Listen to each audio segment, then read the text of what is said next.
সিলেটের ৩টি সীমান্ত দিয়ে আরও ১৫৩ জনকে পুশ-ইন করেছে ভারতের সীমান্তরক্ষী বিএসএফ। পরে বাংলাদেশের ভেতর থেকে তাদের আটক করে বিজিবি। এদিকে মেহেরপুরের মুজিবনগরের সোনাপুর সীমান্ত দিয়ে ১৯ জনকে বাংলাদেশে ঠেলে দিয়েছে বিএসএফ। গভীর রাত থেকে সকাল ৮টা পর্যন্ত সিলেটের বিয়ানীবাজারের বড়লেখার শাহবাজপুর সীমান্ত দিয়ে ৭৯, নয়গ্রাম সীমান্ত দিয়ে ৩২ ও পাল্লাথল সীমান্ত দিয়ে ৪২ জনকে বাংলাদেশে পাঠানো হয়। সবাইকে প্রাথমিকভাবে হেফাজতে রাখা হয়েছে এবং পরিচয় শনাক্তের কাজ চলছে। এদিকে ভোরে মেহেরপুরের মুজিবনগর সীমান্ত দিয়ে নারী ও শিশুসহ ১৯ জনকে পুশ-ইন করেছে বিএসএফ। অবৈধভাবে ভারতে প্রবেশ করে দেশটির হরিয়ানা রাজ্যে বসবাস শুরু করেন এরা।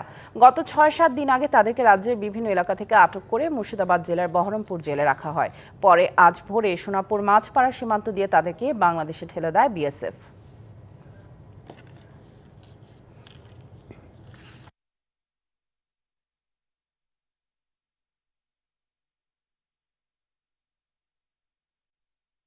নগদ পেমেন্টে ৫০০ টাকা পর্যন্ত ক্যাশব্যাক আর লেনদেনে প্রতিদিন ডিপ ফ্রিজ এবং ঘন্টায় ঘন্টায় এসি টিভি সহ দারুণ সব গিফট।